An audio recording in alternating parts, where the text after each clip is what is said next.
'Cause I got Pac-Man fever. Pac-Man fever. It's driving me crazy. Driving me crazy. I got Pac-Man fever. Pac-Man fever. I'm going out of my mind. Going out of my mind. I got Pac-Man fever. Pac-Man fever. I'm going out of my mind. Going out of my mind. Good morning, video games. Welcome once again to Filthy Casuals, a podcast about video games hosted by three very kind and extremely knowledgeable boys. Thank you for joining us. My name is Tommy Dasilo.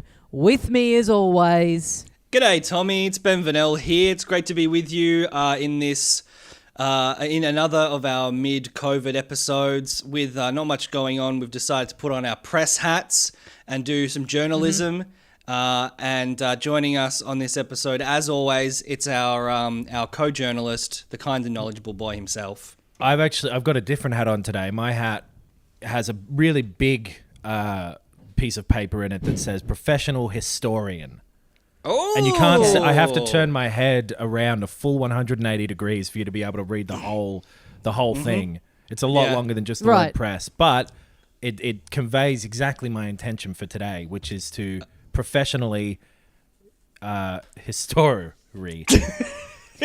Tell You his carry story. around with you a little portable lazy Susan, and then you put that on the ground and you stand on it so that you can slowly rotate it around in front of people so that they can read the hat. Yeah, I've bought one of those hoverboard little automatic wheel things. I mean, I don't know fully what the new things are called. I'm a historian. Yeah, you're a historian. Yeah. My hat on that. actually... Hoverboard automatic wheel things. You know exactly what I mean, though. Well, he's not a mechanic. No, and when you're talking... fair. I'm used to talking about the items that ancient cultures used, and you had to describe them fully in detail about what they were used for. Like a knife was a sharp stone object. That sort of thing. So that's what I'm doing now. And then I get on that, and I try to rotate, but I fall over, and while I'm unconscious, people have a full 6 or 7 minutes to read what's on my hat while I lie there. Oh, yes. It's perfect, yeah. My hat... What's your favourite history? Oh, yeah. My favorite history? Personally, it's the history of video games. Oh! But unfortunately, fuck. unfortunately, this week we'll be covering the history of Pol Pot's rise to power. Yes, that's right. The Khmer Rouge. We'll be digging deep into that. The horrible history of Cambodia in the mid-70s. I've got the worst horrible histories book that I read as Horrible a child. Histories, dictators around the world. Just some cartoons that skirted the edge of appropriateness. I'm wearing my fedora, as you guys can see in my webcam, and I've got my little, little card in the side, and it says press, and then under that it says start, because I am doing some video games journalism. Wow. Nice. I would, if you were a journalist who wore that, I would yell at you like I was Trump at a press briefing. I would scream at you. And I wouldn't know how to respond.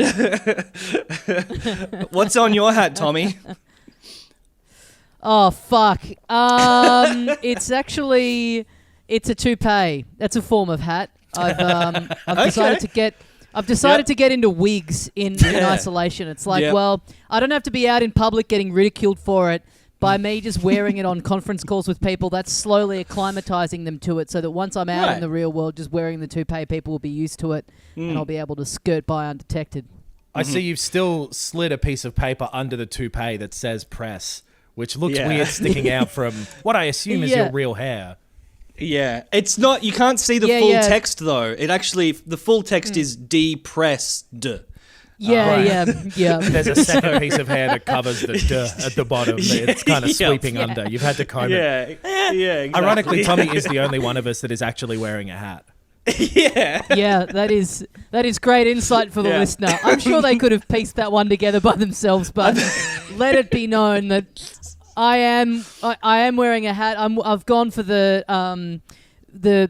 unconventional for obvious reasons, move of the hat underneath the bulky headphones, the hat being trapped, sealed over their head. Normally you'd wear with a hat the large over the Bose bulky headphones. yeah. Exactly. Yes.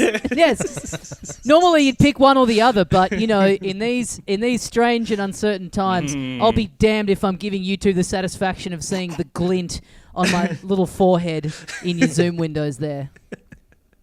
The only glint I can see is the glint in my own eye here in the Zoom call, because we're talking about a subject that I really like, which is naming exactly what year certain video games came out. Oh, you love that, don't you? That's your... It's not necessarily like anything about the games or opinions on them, although you do have them, but your special subject in Jeopardy would be, what year did that game come out? Give me those 4 numbers that denote which calendar year. Roman calendar. Do we use the Roman calendar? Gregorian, I think it's called. No, surely Roman, because we've got Julius and Augustus in there. They wedged their way in. Yeah, but what about May? Yeah, I don't know who May was, but I'm assuming she was another dictator or whatever back in ancient times. Gregorian. Yeah, we're doing... Oh, and March is Mars, the Roman god of war. So, okay, yeah. And there's no month of Gregory, so I doubt he's still around. We're doing... So I think just for the listeners who are tweeting at us, we do use the Gregorian calendar. I don't know why it's called that, but you can't tell me which calendar to use. I use the Roman. I'm days late regularly. Yep. Isolation's only been going for 3 days as far as the calendar that I follow is concerned. Oh, okay. So I don't know what everyone's complaining about. In the Roman calendar that I follow, it's been the month of coughing in public. So I've been following my calendar, going out and doing that as much as I can. This will be for the next... Not this. Forget all what just happened there. But what we're doing for the next 6 weeks is we're going to 6 weeks Gregorian? Yeah. So 12 weeks Roman. We did, so at the end of last year, we did like the best games of the last decade of the 2010s, and that was really fun. So while there's a bit of a lull and stuff coming out, while we're kind of stuck here with, bits and pieces of news, but, it really feels like a trickle. We're going to open the floodgates to the history of video games and cover everything from the 1980s up through the 2000s. And I am excited to do it. I'm excited to talk absolute shit about things that I wasn't there for and completely get the facts wrong about video games from the 1970s, none of which I've played or have any interest in playing. Yeah, when were you born? You're born 1990, aren't you, Knox? 89. Are you 90? 89, okay, you just sneak in there, you cheeky little devil. I'm an 80s boy. When were you both born? I was 87. I'm 86. Yeah. So the next 2 weeks, we're covering like the 70s and the 80s. So this is proper historian work. This is real shit of like, we weren't alive for while this was happening, so there's no real difference between us and the people who study ancient Egypt. This is pretty much important historian work. I mean, I'd like to think that they do more than just skimming a Google document 15 minutes before they start recording, but you're absolutely right. One of the historians... Clear parallels. One of the historians had to write the Google document, but don't worry about him. Of course. No, but I mean, you'd like to think that those historians are sharing the load, is what I mean, and that there weren't any like passengers in there just kind of coasting off the hard work of one of their co-historians. But just keep in mind that you don't want to undersell the work that one of the historians had to put in to comb through a Wikipedia article and then copy-paste that. Yeah. Sure. I mean, at least that historian did already have the gift, the God-given gift of knowing what year certain things came out. Yeah. That cannot be overstated or overlooked. My first word Yeah. was 1991 when somebody asked me when Super Mario World came out. I don't know why they asked that to a baby. I also don't know why they asked 2-year-old. that. That baby would have been 2 at the time, I believe. Yeah. So Yeah. I just want to check would've that been, came out in 4. 1991 as well. I think you're right. I think This you're is- dead right. This is a I great believe. credentials check Fucking for the listeners as 1990. well. Fucking Oh. 1990. Really? I've already. Oh wow. wow. Okay, this throws the whole conceit of this episode off its axis. No, but Yeah. it'd be 1990 Japan, 1991 Europe. So I was in Europe, so fuck off. Okay. 92 Europe, 91 America. I can... I'm This recusing is myself from the rest of this podcast. This is the ancient Egyptian historians going like, nah, but time kind of worked a bit differently back then. So I actually would have been right with what I was saying. Yeah, actually, if you... The way that Ramses talked about years, actually Yeah, 1991 is when Ramses would have thought Super Mario World came out. It was based on the high tide of the Nile River, not the seasons. And Gregory hadn't even invented the calendar yet, so you can't really judge things the same way. So I'm actually right about everything because I'm in denial. That's what makes me right about everything. Oh Yep. yeah. Yeah. Ladies and gentlemen, welcome Very to... I haven't seen the Adam Knox jaunty little dance over Zoom yet. I haven't think. fucked a joke as hard as denial in a few months. So why would I have had occasion to dance? But So, yeah, yeah. we're going back to sort of the 70s and 80s will be the bulk of today's episode. We're not going all the way through the 80s, and we're actually starting before the 70s, but that'll be sort of, that's where most of the games are for today's episode. Should we start with a little prehistory, though? Yeah, I think because Yeah. I think the title will be 1980s Part 1 or something like that, but we're going to cover up to the first half of the 80s. But as is always the case with history, to understand what is going on in the modern day, you must get context from the past. And so to understand what is going on with the year 1980, we need to look further back to the year 1950-something.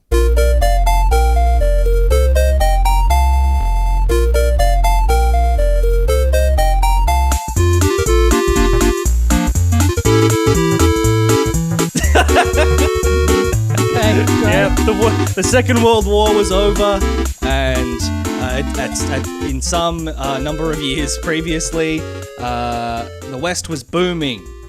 The American World War II. nuclear family was a big thing. Alcoholic men were coming home to their wives and yelling at them.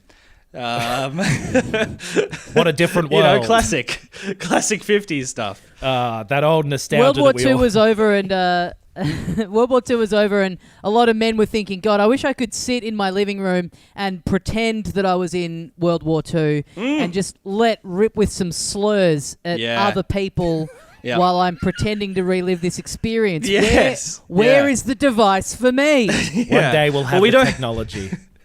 Yeah, one day we will. Currently, we could offer you maybe a game of tennis. Would that help sort of those feelings, those emotions? Would help You have that to sort of start outlet? somewhere. It's a bit like Yeah. a war, I guess. Yeah. Tennis is Kind kind of. of a war. Yeah. So that was I in my head, Space War is like the thing people always say is like the first video game, which was like basically Asteroids, I think, but for 2-player, and you spun your little thing around. It was on university big fucking computers of the 60s whenever Space War was made. But there was an earlier video game.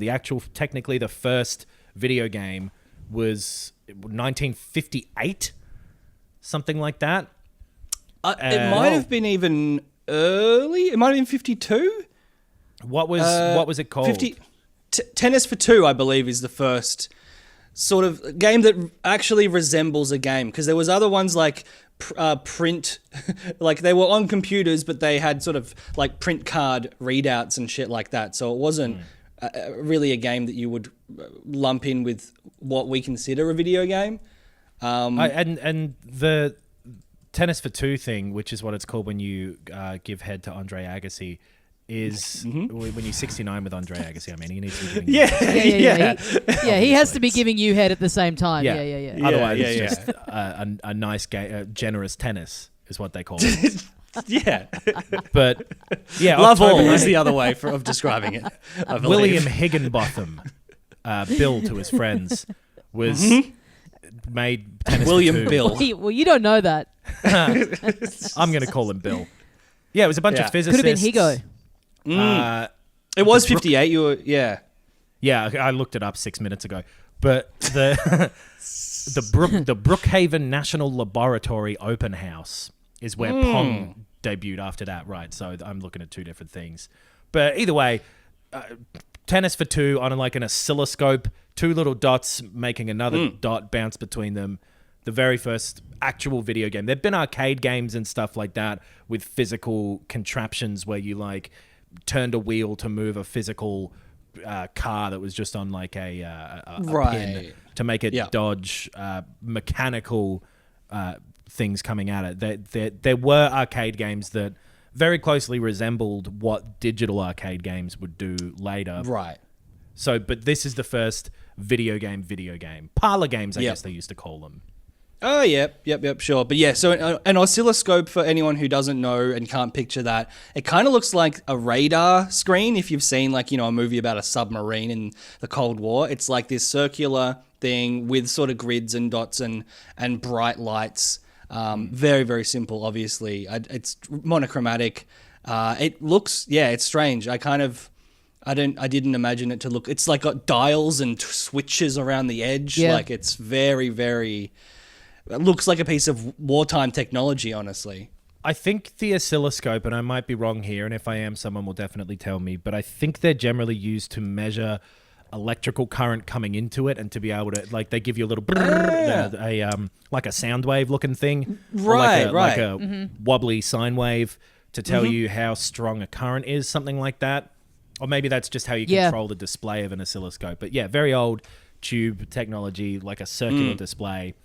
And you played a bit of essentially the influence of the oscilloscope can be seen still in modern video games today. Anytime you have to use the left stick to control one part of the frequency and the right stick to control another part of the frequency and match them up in order to unlock a puzzle. Yeah. There's like a little cheeky tip of the cap to the thing that started it all. Not a lot of people know it, but Batman Arkham Asylum technically runs on an oscilloscope in parts. A fun fact as well for all the listeners. This is something I found out from my digging.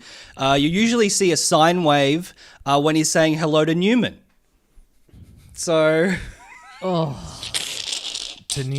Sign. How I am unable to piece that together. Like Seinfeld. When Seinfeld waves. Yeah. But sine wave would be like when you say hello to like a stop sign that's come to life or something.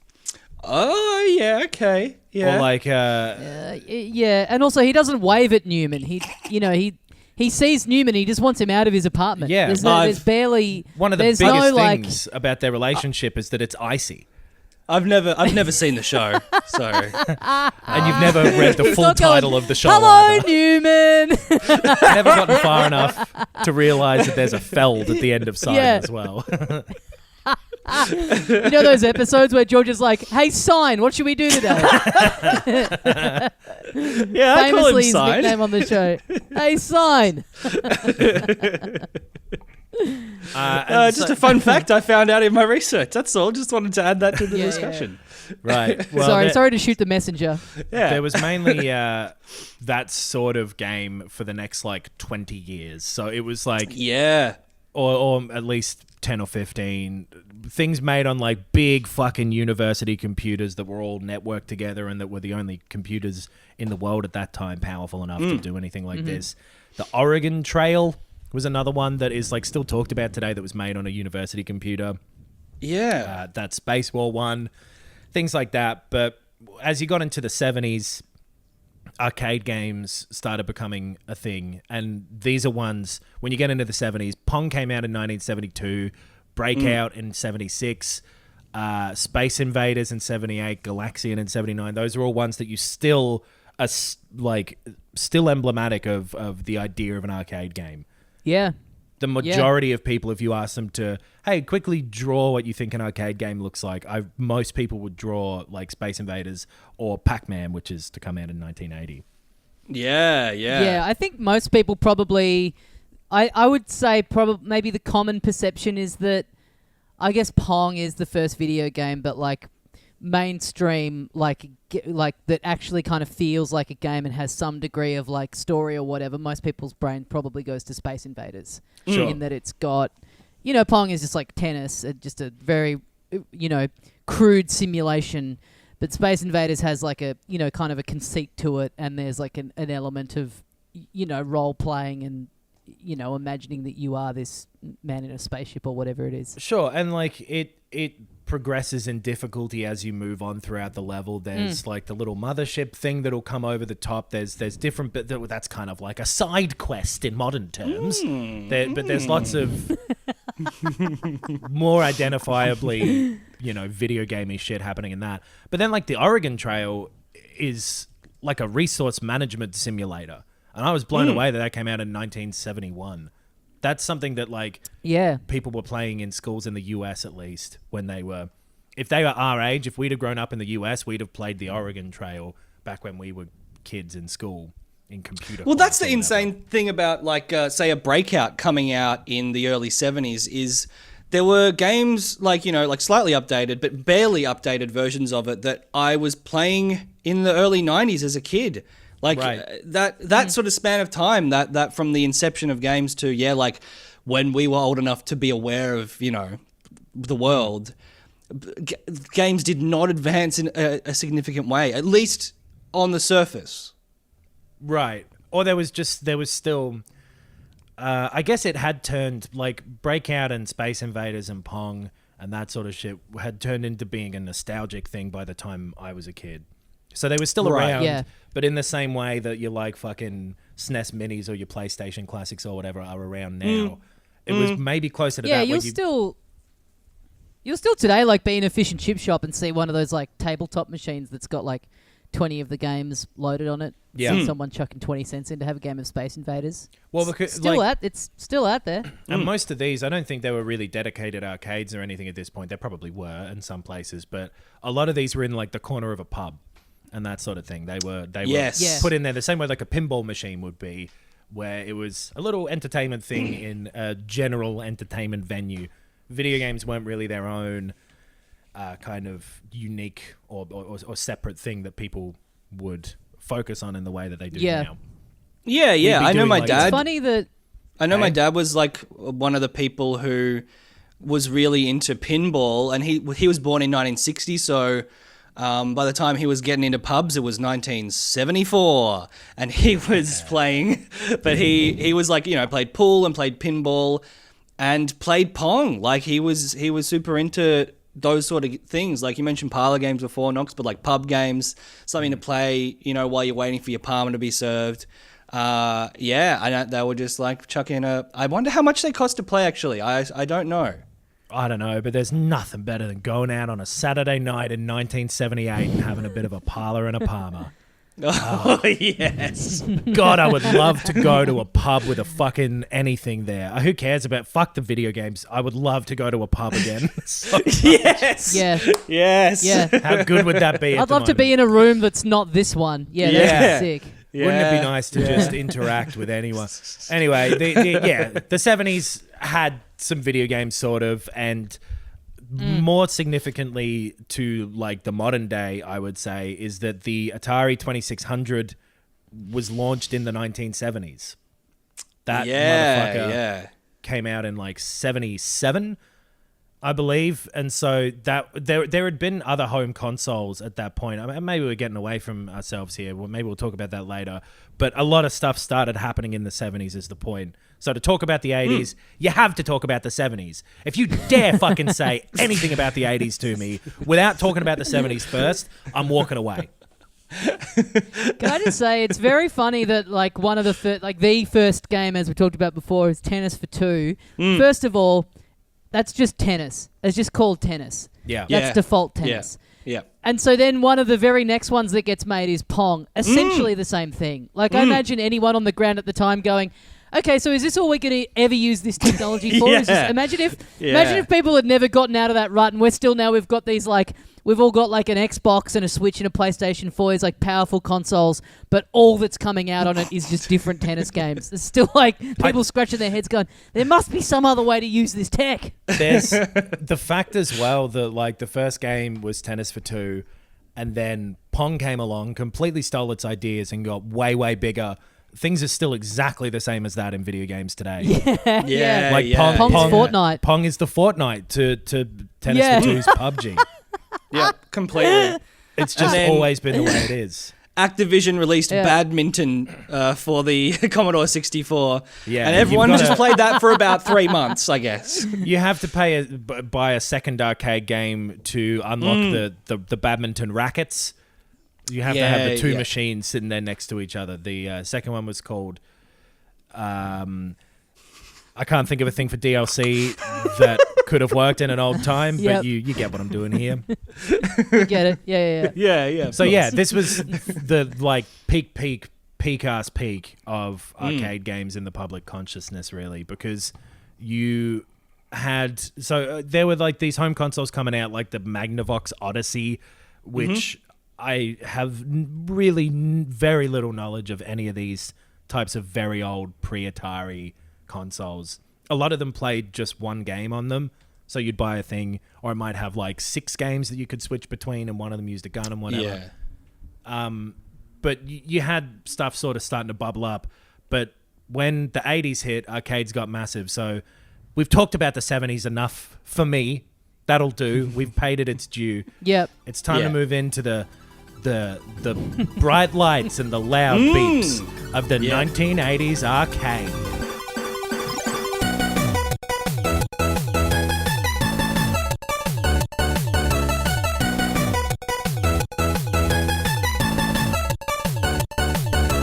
Time to take the bell bottoms off, fellas, and put on the acid wash. Yeah, acid wash Acid jeans. acid leather wash? pants? Yeah. Were leather... It was the 80s. Depends where you were going. Yeah, in the the 80s, I open- think. Yeah. The open leather jacket with nothing on underneath. Yeah, the Yeah. classic And, 1980s throw on arseless chaps. Yeah. Well, they never go out of style. They're timeless. Yeah. If the photos I've seen of my parents in the 80s are anything to go by, the highest fashion was the strap-on.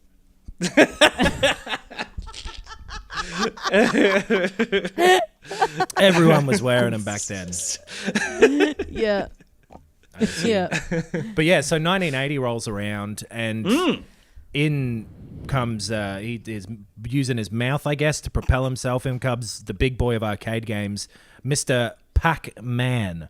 Comes along in 1980, and this is when, because I think Space Invaders was maybe the one that was responsible for, like, there was a coin shortage in Japan, I believe. Yeah. People were playing Space Invaders so much that they were like, they started running out of whichever coin it was that ran that machine. Then Pac-Man came along, and they called it Pac-Man Fever at the time because it was this huge sensation. Everyone was into Pac-Man. They made like those... You remember in the 1980s how they made like those gimmick songs about just things that were big at the time? There were like joke songs about Star Wars, and there was one that was like Star Trekking across the universe. Yes. On the Starship Enterprise under Captain Kirk. It was the time when Weird Al could get away with it. He didn't do any of those as much, but like there were just a bunch of those gimmick songs. TikTok of its day. Yeah. There was a song called Pac-Man. People were big into fucking Pac-Man. And you can see why. When you put it in the context of these games that have come before it, Pac-Man is a bit of a leap forward. Absolutely. I also think, Yeah. I mean, we haven't comprehensively covered every game from the 70s, but... There's no way to Pac-Man... No. do it. We'll never do it. There's no way anyone could do it, so why bother trying? Why bother even making a podcast that was about any decade of gaming? Because it's too much. It's too hard. None of those games, at least that we talked about, and especially the biggest ones, had a character, like a personification or a marketable thing at the forefront. Like Space Invaders had an idea and a style to it. Pong had nothing, like we've said, really. Oregon Trail was, its own. It's a setting and it's a historical game. But Pac-Man, was the first game to have a mascot. Yeah. Nice little painting of him on the side of the cabinet. Like, that thing where the graphics are so simplistic that, on the cabinet you can really wild out with the visual style and, really, really give that impression. Like, I always remember that as a kid, like seeing walking up to the machine and seeing those representations on the side of it and then sort of it helping to paint the picture in my head a bit, but kind of being like, man, I wish it actually looked like this. I wish I could actually see this little guy running around instead of just a shape. It's also, I think, it might be one of the first games that has a sense of real AI to it. Like, Space Invaders is kind of on a pattern, more or less, isn't it? Whereas the way these ghosts kind of chase you around, that probably felt at the time pretty revolutionary in terms of the difficulty and the challenge. Sure, I could agree with that because like Galaxian kind of had it was the same as Space Invaders, but with they would have different little enemies up the top and they would do different sort of attacks, but they were kind of pre-baked in the same way. But Pac-Man it changed every time you played it because, like you said, those ghosts were. They've got really, really simple AI routines. I remember reading about it once. I don't remember exactly what they are now. But like one of them is just programmed to always try to get to the block in front of you. One of them is always programmed to try and get to 3 blocks behind you and then go away. So stuff like that, where they've got really simple behaviors that when you put the 4 of them together, creates this, very emergent experience. That I and agree. you're in these little narrow corridor kind of things, like they're chasing you down it, which all the other ones take place, like Space Invaders, and you're in this bigger space and you can kind of dodge out of the way a bit more freely. But that feeling in Pac-Man of like if you just take a wrong turn and you're like you're cornered by one of these ghosts, it's just such an intense feeling, right? Which, unique for the time. You could see, and it might be a longbow to draw, but you could make a line appear between Pac-Man and the likes of Doom, or even like a Resident Evil or whatever, where you've got that for sure sense of being chased and the claustrophobia and all that. So yeah, I could see that. And then having the addition of, so you get in the little pellets, but then when you get those big pellets and you can eat the ghosts, that's a great thing to put in there, where you suddenly have power over these enemies. It's a good game. And it fucking blew up enormously over the rest of the 80s. You get Miss Pac-Man and Baby Pac-Man and all these other ones. And a lot of Namco's arcade games were built off of that same board that they used for Pac-Man. So if you look at a bunch of other Namco video games, you can see that they look similar to Pac-Man in the way that the graphics are presented. So it was definitely a big hitter. 1980 as well in the arcades, you had like Missile Command. And Battlezone was... I remember my dad telling me that Battlezone was like incredible at the time because it had the first, that he'd seen at least, sort of 3D. They were vector-based graphics where... Have you seen Battlezone with like the lines that draw... They're like little wireframe models that make these tanks appear. Yeah, this is sick. Like, sort of green lines on black. Yeah, polygonal vector graphics, 3D, essentially. Yeah. And you're inside of a big tank, and I believe the cabinet for this had you sitting there with like a big joystick and rotating it around.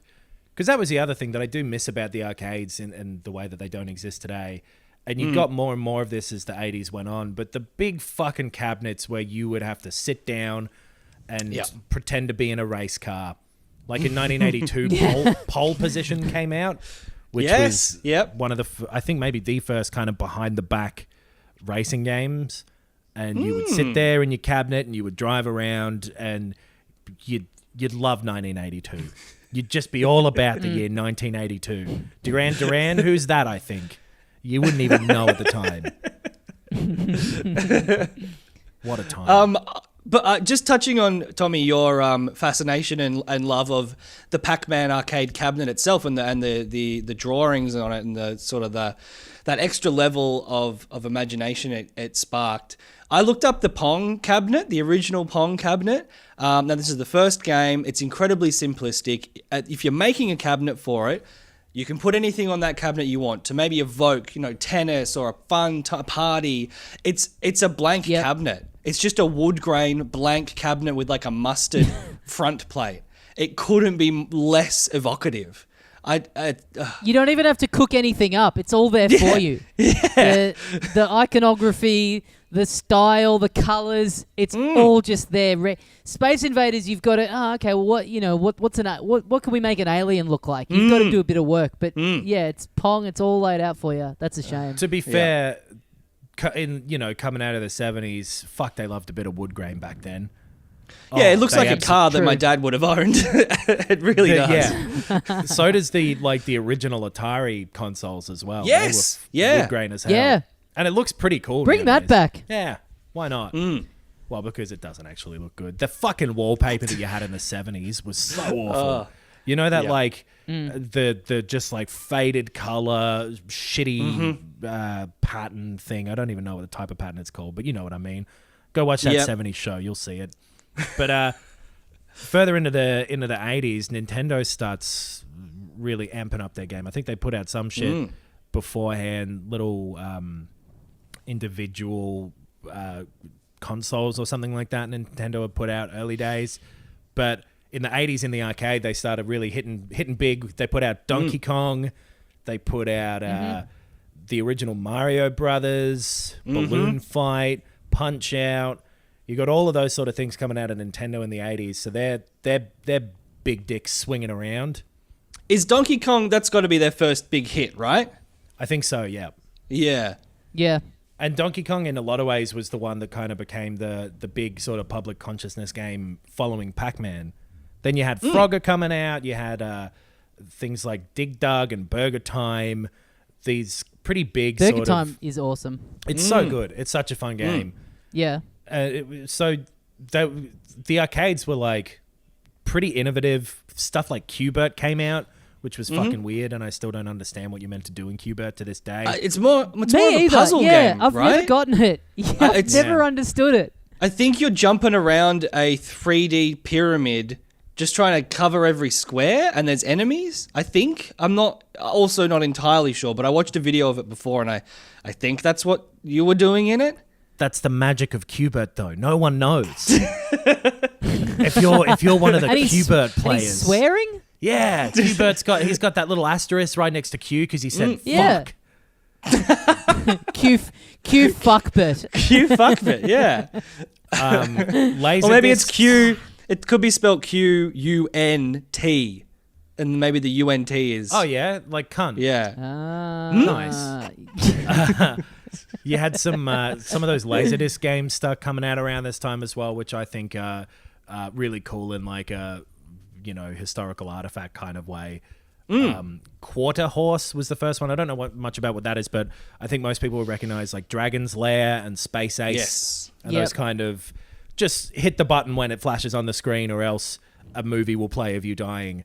Pretty simple, pretty shit, but Laserdiscs in general I think are so fucking funny that these existing at the time, like that big fucking disc, and they coincided with the silliest era of movies as well. So I've always thought if I was like a multi-fucking millionaire or whatever, I would get a Laserdisc collection and just, Lethal Weapon every day, Laserdisc edition. That'd be so good. But those Laserdisc games were kind of cool. Oh my god. And then you had... I'm just looking up the cabinet for Quarter Horse. Yeah, me too. Sorry. Yeah.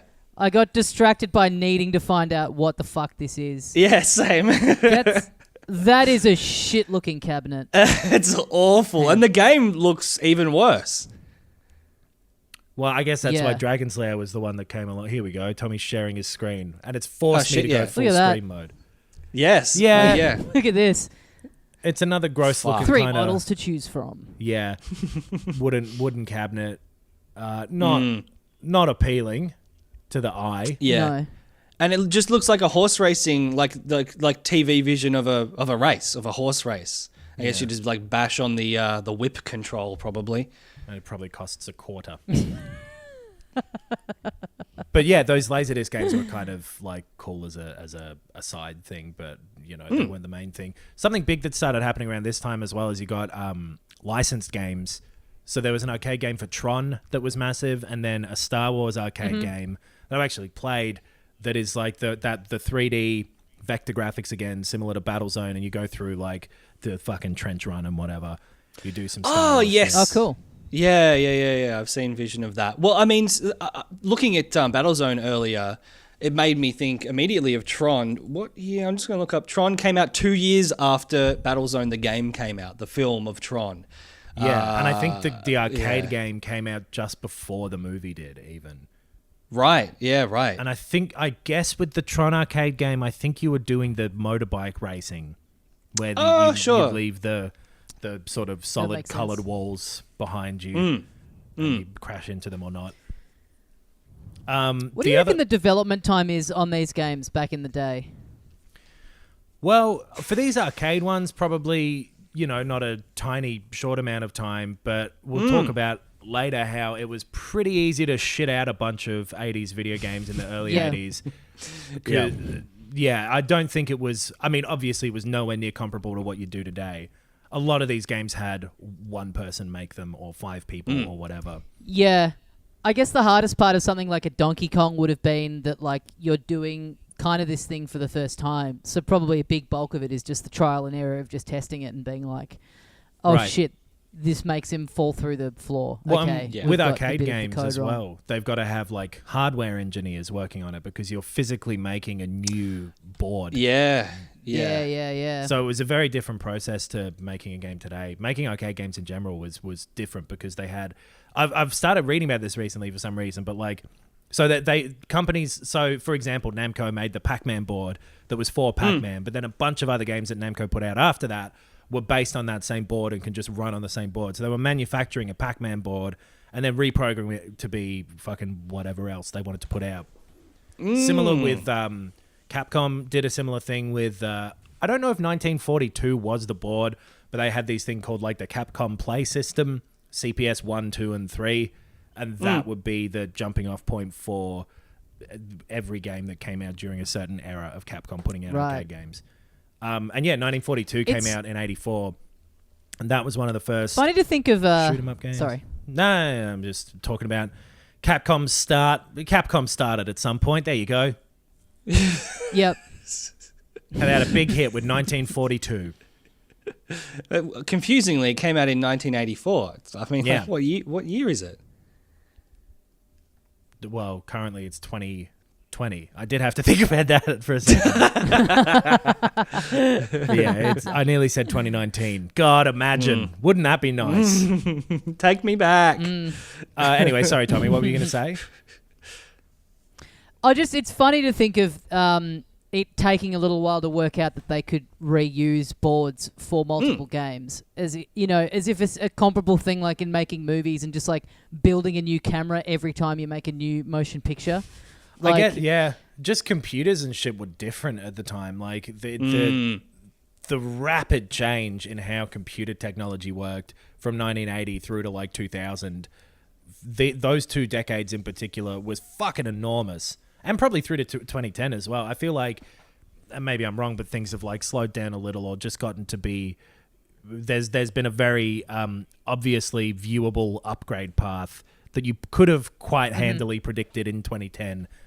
But to be in 1980 and to imagine what things would have been like in 2010, 30 years later is unbelievable.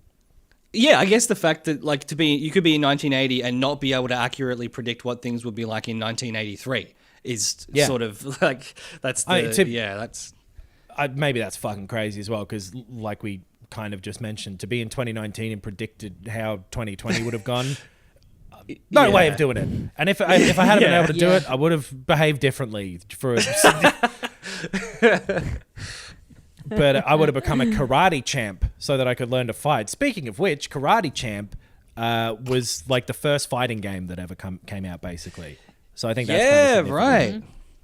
Yeah, because in the I think arcades- when you Sorry. ask people to I reckon if you ask people now to name what the first video game was, if they're under 30, I don't know what they would name. Maybe they would guess Mario Brothers. Maybe they would guess Street Fighter, because those are and yeah, I guess if you're a bit older, you say Pac-Man. Maybe you guess Pong, but something like Street Fighter has come to symbolize video games. especially with arcade stuff, and especially with fighting games. Like Street Fighter 2 is the one. So it's ages until fighting games become the thing that they are going to become. And Karate Champ, just significant for being one of the early examples of that. So you had a lot of innovation, a lot of different games that are all trying to kind of have their own thing and stick out from one another. Like the difference between Frogger and Dig Dug and Dragon's Lair is huge. Compared to if you compare Call of Duty and Battlefield and PUBG and whatever these days, like maybe the bigger games that there are, they're all trying to do different versions of the same thing. But back in these early arcade days, everyone's kind of trying to come up with their own idea, do something new, figure out a new thing, a new path to walk down.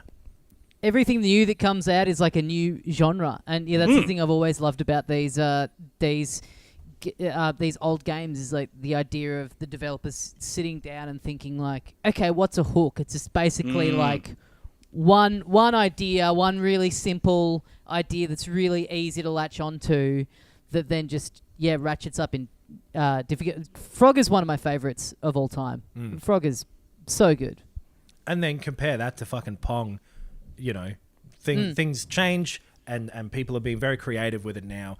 And I guess, the amount of effort it takes to make a big arcade game versus what at the time was a little bit easier making a home console game or a computer game is responsible for what happened in like the home console market in the coming years. Because, separate to the arcade, the home console market is going massively, being led by the big old Atari 2600.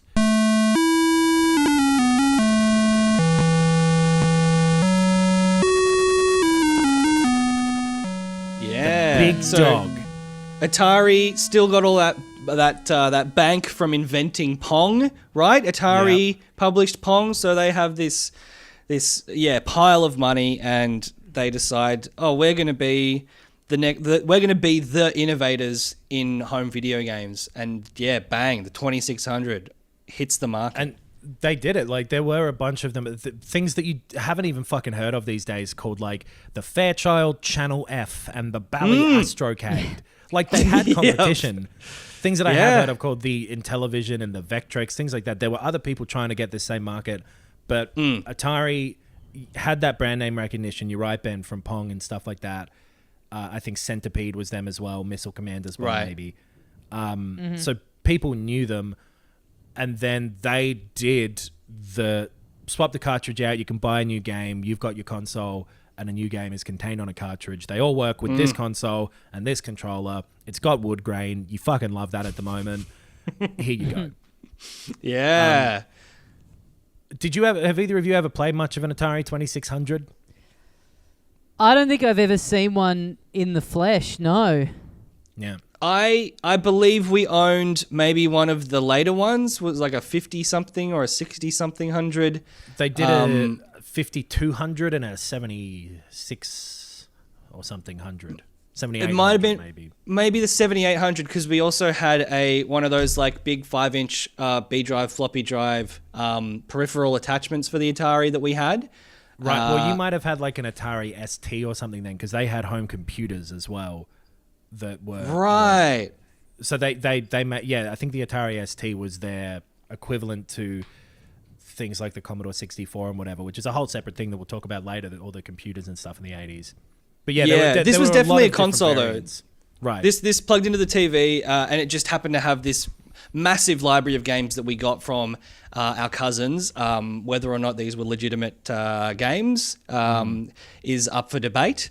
And I think if I was to try to debate that they were legitimate, I would lose the debate. But we had an Atari at home that plugged into the TV, and I played a bunch of games. I played Pitfall. I played a lot of the classics and loved it. I think this was a time before we had bought a Nintendo console. This was all we had, apart from like a really, really shitty computer. And it was it was just incredible. It was amazing. Yeah, plugging that thing into the RF port of your TV into the aerial socket, tuning it in. Oh yeah. Was definitely really cool. And yeah, I had the exact same situation where some cousins gave us an Atari 2600 way after it being relevant. And we had Combat, which was a fucking great game. Combat was a 2-player game where it had all these different modes on it that you like set. There was a mode button on the console and you'd set different game types by pushing that. And so you could like play as 2 tanks shooting at each other, planes shooting at each other, different amounts of planes. One could be like a massive bomber plane, and then the other one was like 3 little fighters. It was really, really fun. And that was one of the first games that came out with it. There was a game called Adventure, which a lot of people consider to be like the first kind of RPG or adventure game. You're just a little block moving around and trying to find keys in a maze and then bring them back to a lock. Pitfall was great. Activision put out a lot of good things during the Atari 2600 years. Mm-hmm. So I didn't know this about Activision. They used to be people who worked for Atari, and they got sick of it, splintered off, made Activision, and they were like one of the first big third-party publishers for consoles, and it hadn't really been done much before. But they started putting out fucking tons of stuff, some of it good, some of it pure dog shit, and that was a big problem with the 2600 is that, like you were saying before, I think, Tommy, it was so easy to make games, it was so easy to put them out there, you could do it so quickly and so cheaply that people absolutely fucking did, and flooded the market with these dog shit games and like a lot of really poorly made ports of arcade games like Pac-Man that fucking sucked on the Atari. Were quite expensive at the time as well. And there's no real like copyright being enforced with this kind of stuff. So aren't people just like making their own versions of stuff that already exists and getting it onto the shelves in an effort to just like basically trick people into buying their shoddy, rushed out, inferior version? There's too many games. All of a sudden, there's too many games on the shelves. It's the fucking Wild West at this point. Like, you'd buy fucking Pac-Mate at your computer shop, and you'd be like, "This is Pac-Man." Like, no, he's Pac-Man. He's Australian Pac-Man. He eats fucking pears or whatever. Yeah. And there was a lot of just awful shit put out on it. There's a game called Custer's Revenge, where you play like an old west fucking, I guess, cowboy guy, and the point of the game is to sexually assault Native American women. It's and then at some point people are going like, maybe we're sick of this. We're sick of all these games you're putting out here. Yeah. That game particularly is worth bringing up because it led to a lawsuit about that game and how easy it was for people to be able to put out third-party sort of licensed products. Right. So that game in particular, because it created a bit of an uproar, as you can imagine, led to some restrictions on who could put out games. But the damage was already largely done by Atari itself. It's a very famous thing with them putting out E.T. and printing millions and millions of copies of it, the game being shit, no one wanting to buy it. And then for some bizarre fucking reason, after I'm assuming like a 12-hour meeting and empty Chinese delivery boxes everywhere, someone goes, why don't we just fucking bury them in the desert? And they meant it sort of as an extreme joke, but then everyone's eyes kind of lit up and they fucking did that. A bizarre ending to that whole site. Like the Atari 2600 burned very brightly, and then everyone fucked it off and got sick of it all at once, seemingly, to the point where they called it a video games crash and thought the industry itself was dead. Yeah. Yeah, so before the next wave comes in, there's a lot of problems because retailers have been burnt. Retailers are all of a sudden left with all these games that no one wants anymore. They were flying off the shelves, and now they've just got all this excess stock that they can't shift. So they're all a bit like, fuck video games. We don't, we don't want anything to do with it. This was fun while it lasted, but this little fad is over now. And exactly, and you can see how it seemed like a fad because it had only been going for a few years. There was like the fucking dumbass songs about Pac-Man and whatever. I could absolutely see at the time people going like, yeah, cool, we had our 3, 4, 5 years of fun, but these are shit now. And they were right. Video games had turned shit on the biggest medium for them, which was the Atari 2600. And there was just so much fucking schlock being put out that they were completely it made sense for people to get sick of them. Totally. From the year 1971 to the year 1984, 5, or 4, we'll say, there was maybe like 10 essential games that you really would enjoy playing, right? Like there was like those 4 or 5 genuinely unique ones that invented genres almost. And then there were some other sort of fun variations. But for the amount of like games that were released and shoveled onto shelves, the percentage that were worth playing was like 1 or 2%. By the nature of what these games were at the time too, I think there's an argument to be made that you would just get sick of doing the same sort of high score chasing, like, I've got to learn how to master this one. Even though they were all different genres and different forms of that type of gameplay, there's a reason that now arcade games is like a style or a genre of games, because these things are all asking the same thing of you, which is to be put in this challenging position and to figure out the pattern usually that gets you through it. And even though they're all doing different variants of that, they all are similar in that way. And at that point as well, there were a lot of games that were just like, what if we recreated billiards as an arcade game or like a video game? What if we recreated tennis? But it's like, well, this isn't actually more fun than playing these physical games in person with your friends. It's a novelty and it's cool, but you're right. This is not a sustainable pastime. At that point, it wasn't, at least.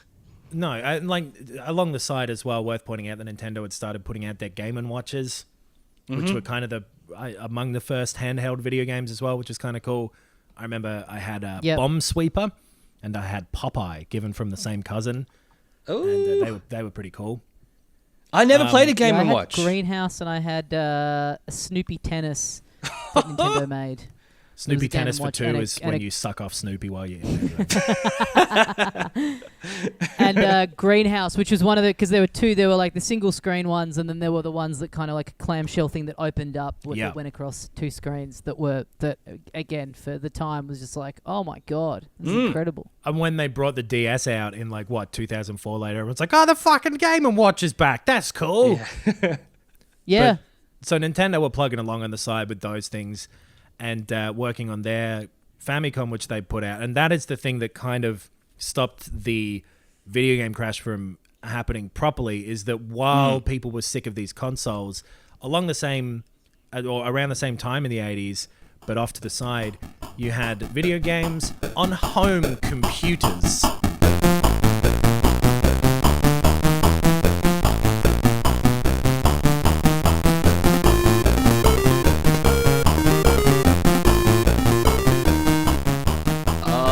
Coolest kind. Now this, the PC Master Race back in the day with those enormous... I cannot help but picture someone with enormous square, but like rounded square glasses, and they've got the very thick lenses in them. They've got like sort of that haircut where it all seems to sprout from the middle of the top of their head. Yes. Do you know what I mean? They're wearing like beige pants, beige shirt, beige belt. They've got They're on safari. Yep. But those games and the computers that were around in the early 80s kind of got the concept of the video game through that little patch in a way, because there was still proper innovation there, and like the early origins of the concept of an indie scene. Yeah, because with these early computers, that whole idea of like a bedroom programmer or whatever, that's where these came from. This is stuff like, so the Apple II was one of the first kind of big, easily acquirable, like consumer level products that you could write code on. And I remember I bought an Apple II from a school. Like some high schools had a garage sale and were giving away a bunch of old like school equipment. They had an Apple II there, and I bought it for like $40 with a whole bunch of fucking floppy disks. And oh wow, it was kind of cool. It had like a whole bunch of text adventures. and like, fucking tell Garfield what day it is. If it's not Wednesday, but it was yesterday, and it's not Friday, but it'll be Friday tomorrow, what day is it? Then you type in Thursday, and Garfield will be like, "Oh, I don't mind Thursday." But yeah, it was one answer he did not want to hear. I'll tell you that much. But it was all, pretty simple shit like that. I think big things people know are like Zork. Yeah. Yep. One of the worst names for any entertainment product that's ever been made.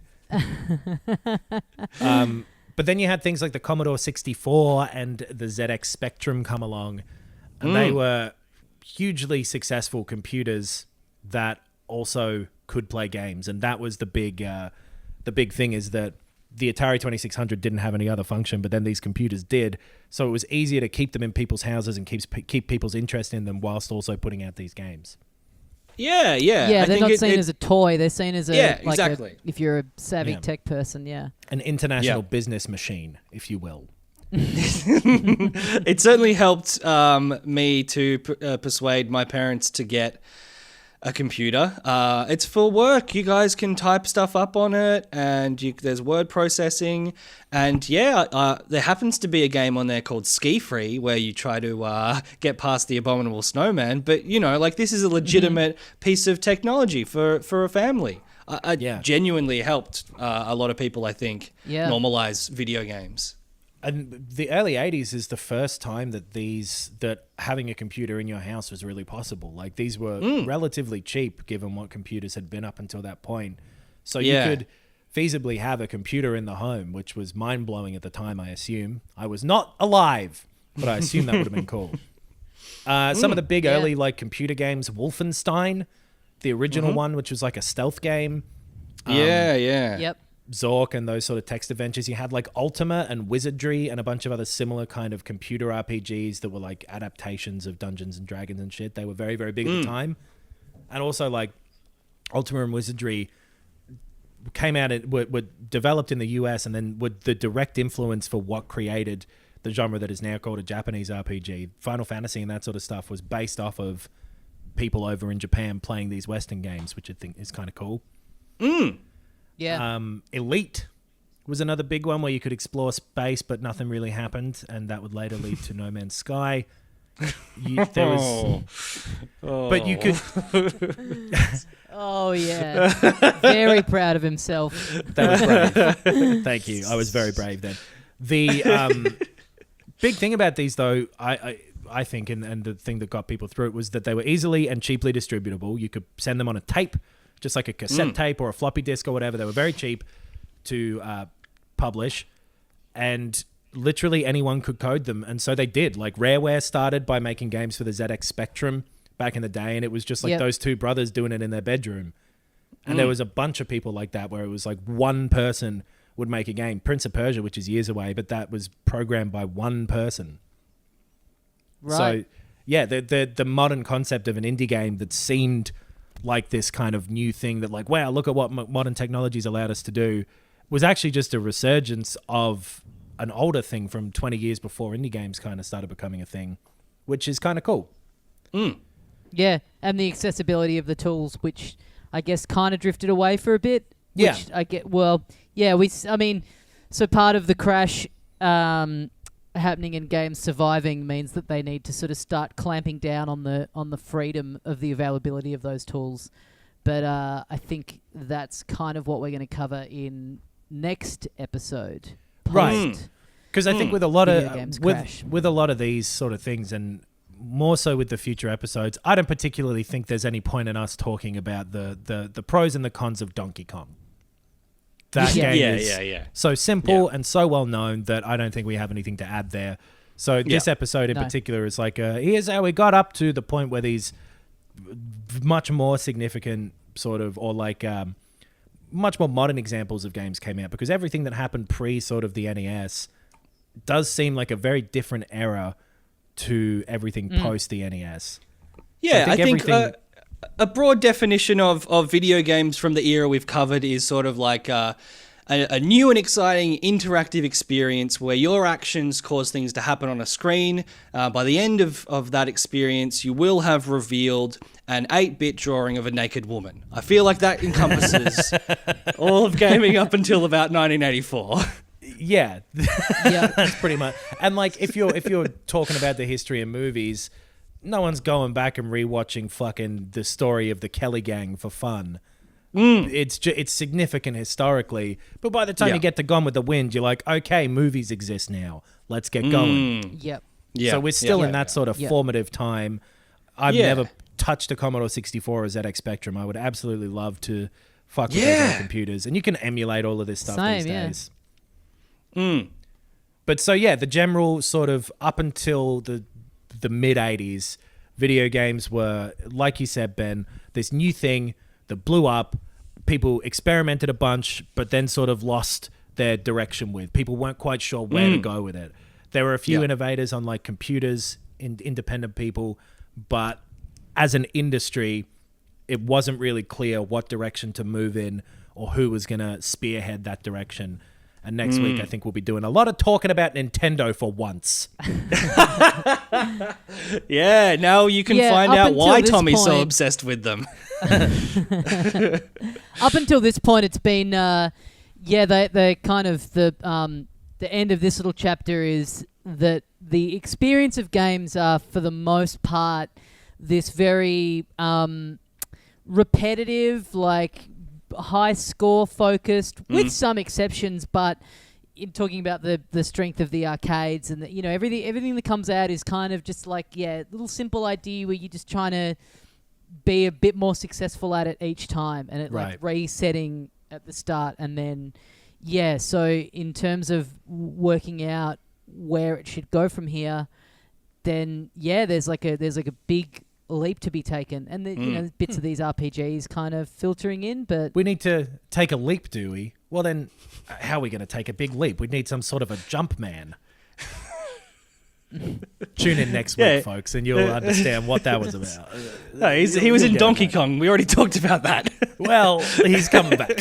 He's on his way. Oh, okay, yeah, sweet. he's he is, but he's also sort of not like. Oh, okay, yeah, right. Nah, Okay, he's coming back. It also, it's confusing. coming along That's too. a confusing He's transition. changed If his I, We'll have a little changed his bit of a name. talk about it. okay, yeah, no, it's, I think. But yeah, so up until the mid 80s, video games existed, but modern video games, I believe, you've got all these arcade things, but the modern concept of what I consider to be a video game still does not properly exist just yet. Yes, Yeah. yeah. And next week we will talk about the earliest examples of those games. I'm really looking forward to it. Yeah. We've got Yeah, the me ball too. rolling, and for the next 6 weeks, it's going to tumble down that hill and crush every bit of massive news that's definitely going to happen during the next month and a half that we will be... it would be crazy of us not to address. Yeah. But fuck off. Yeah. Yeah, we want to Yeah. do this. All right, well, let's wrap it up for another week, guys. Thanks very much for listening. We will see you next week for part 2 of the 80s. Head to filthycasuals.com.au for the links to our social media stuff. We've got the Patreon. You can get an extra episode of the show every week. If you'd like to chip in a little money to support the show, it's very much appreciated by all three of us. We've got the Let's Plays up on our YouTube channel. We've got our premium episodes on Bandcamp. You can find all that stuff at filthycasuals.com.au. We'll see you next time. And as we say here at the end of every episode of Filthy Casuals, We started this podcast as pack boys. We leave as pack men.